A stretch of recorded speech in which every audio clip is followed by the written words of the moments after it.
안녕하십니까. 극지연구소 및 충북대학교 박사과정학생 김관수입니다. 오늘 제가 발표할 주제는 동토지역 스노우펜스를 이용한 활동층 시간 변화의 지구물리 자료에 대한 식생 및 기상 자료 연계 해석입니다.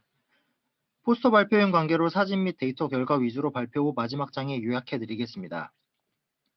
해당 지역은 스노우펜스를 설치하여 도로의 적설량은 줄이는 역할을 합니다. 이 원리를 적용해 이번 연구를 진행하였습니다. 스노우펜스는 주 풍향의 직각 방향으로 설치를 하는데 그 이유는 바람이 장애물 역할을 하는 스노우펜스를 통과하면 속도가 감소하고 그에 동반된 눈이 스노우펜스를 지난 후 쌓이게 되는데 다른 곳보다 눈이 많이 쌓이는 이 구간을 하이 구간이라 하며 스노우펜스의 거리는 약 1에서 6m가량 떨어진 곳에 가장 많은 눈이 쌓입니다. 스노우펜스의 영향을 받지 않는 구간을 컨트롤 구간이라 하는데 이 구간을 각각 H존과 C존으로 줄여 말씀드리겠습니다. H존은 눈이 많이 쌓이면서 눈에 의한 절연 효과에 의해 낮은 외기온도의 영향을 덜 받게 되어 온도가 높고 더 많은 적설로 인해 토양에 더 많은 수분 공급을 해주게 됩니다. 연구지역은 북위 69도에 위치한 캐나다 캠브리지 베이로 과거 빙하작용에 의해 호수가 많이 생성되었습니다. 연구지역을 확대한 오른쪽 사진에서 빨간색 슬래시 표시는 스노펜스의 설치 방향인데 이 지역의 겨울철 주된 풍향은 서북서풍으로 그의 직각 방향인 북북동 남남서 방향으로 스노펜스 총 5개를 설치를 하였습니다. 이 중 한 곳에 측선 65m를 설정하여 레이더 탐사 및 전기 비정 탐사를 실시하였습니다. 이번 사진은 시간별 스노펜스 주변의 적설 상황입니다. 좌측이 C존, 우측이 H존인데 2017년 9월 발 찍힌 타임랩스 카메라에서는 맨땅이 드러나 있는 모습입니다. 10월 2일은 다른 곳에 비해 H존에 더 많은 적설이 발생하였습니다. 시간이 지나면서 적설량은 많아졌고 11월 7일 C존의 누적 적설량은 20cm, H존의 누적 적설량은 50cm로 확인되었습니다. 이해 관찰된 최대 누적 적설량은 약 1m로 스노우펜스의 상단까지 도달하였습니다. 해빙기가 시작되는 6월 초, 눈이 녹기 시작하여 하루 평균 5에서 10cm가량의 눈이 녹았고 15일 만에 높이 1m가량 되는 눈이 모두 녹았습니다. 이 자료는 2해 동안 얻어진 대기 온도 자료입니다. 9월 중순부터 결빙이 시작되고 6월 초부터 해빙이 시작되는 것을 알 수 있습니다.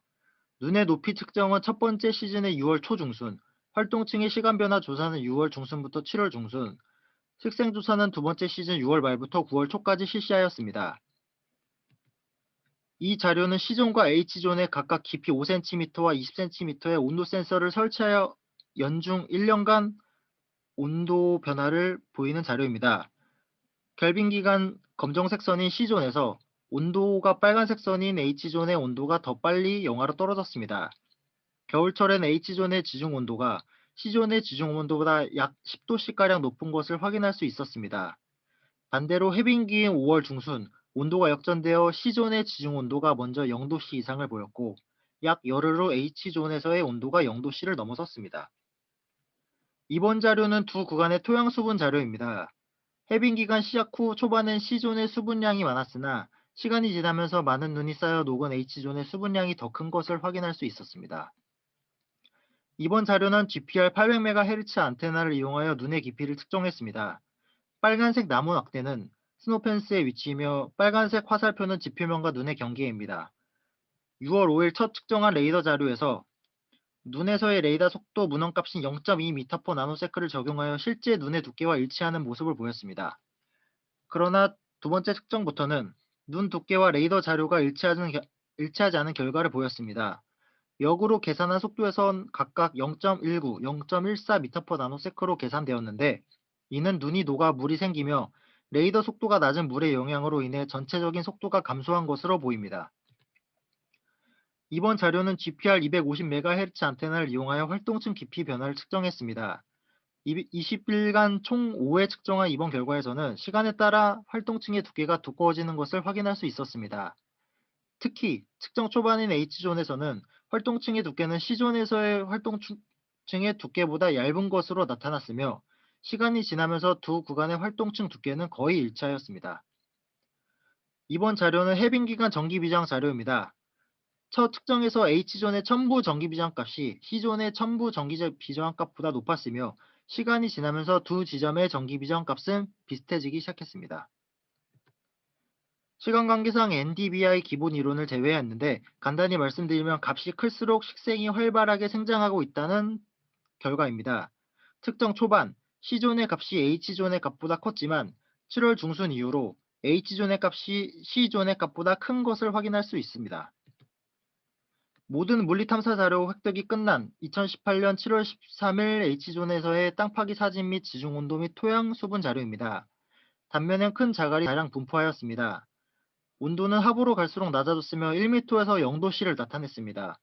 토양 수분량은 45cm에서 최저를 나타내었고 85cm까지 내려갈수록 값이 높아졌는데 이것은 얼었던 땅이 녹으면서 토양에 존재하던 얼음이 액체 및 기차 생태로 변한 것으로 보입니다.